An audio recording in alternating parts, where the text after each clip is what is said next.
비밀 회원제 사이트를 통한 우리 지역의 불법 성매매 실태를 최근 집중 보도해드렸습니다. 왜 이런 일들이 사라지지 않는지 이 문제를 취재한 기자와 함께 알아보겠습니다. 오정훈 기자, 한 달 전쯤에 성매매 실태를 잠입 취재해서 보도했잖아요. 최근 들어서 추가 취재에 나선 배경이 있습니까? 네, 조주빈과 그 일당들의 집단 성착취 영상 거래 사건을 보고 이 사이트에 다시 들어가 봤습니다. 고발 보도가 이루어진 지난 한 달 전과 사이트는 다름이 없었습니다. 네. 보도 이후에 사이트가 유해한 것으로 인정이 돼 한 차례 접속 차단이 됐으면서도 주소만 바꿔서 다시 영업을 하고 있었습니다. 단속과 보도, 제재는 무용지물이었던 것인지 더 들여다보기 위해서 후속 취재했습니다. 네, 후속 취재를 해보니까 어땠나요? 한 달 전과 달라진 게 있었습니까? 네, 잇따른 고발 보도와 단속에도 불구하고 사이트는 변함이 없었습니다. 특히 2014년부터 운영을 시작한 것으로 보이는 이 사이트는 벌써 10번이나 당국의 제재를 받았지만 새 사이트를 개설해 운영을 지속하고 있습니다. 주소 일부 숫자만 바꿔서 운영을 이어가고 있고요.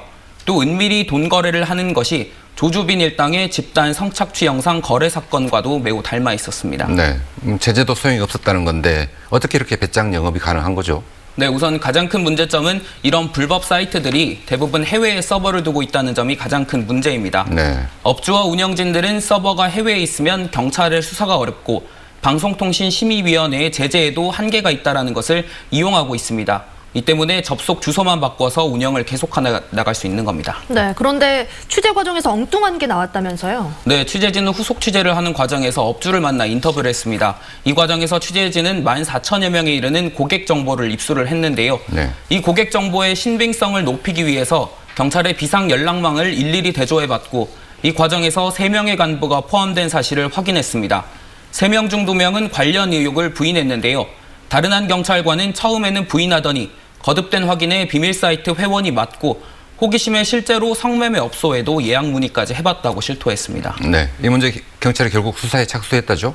네, 광주지방경찰청은 경찰 역시 이 사이트의 회원이라는 보도가 나간 이후 즉각 수사 TF를 꾸렸습니다.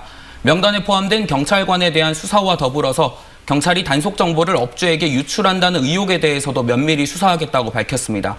또 지금껏 수사가 이루어진 적 없던 이 300여 개 업소가 모인 사이트에 대한 수사도 착수했습니다. 네, 경찰이 별도의 팀까지 꾸려서 수사 중이라고 하니까요. 상황 지켜봐야겠습니다. 오정훈 기자 수고했습니다.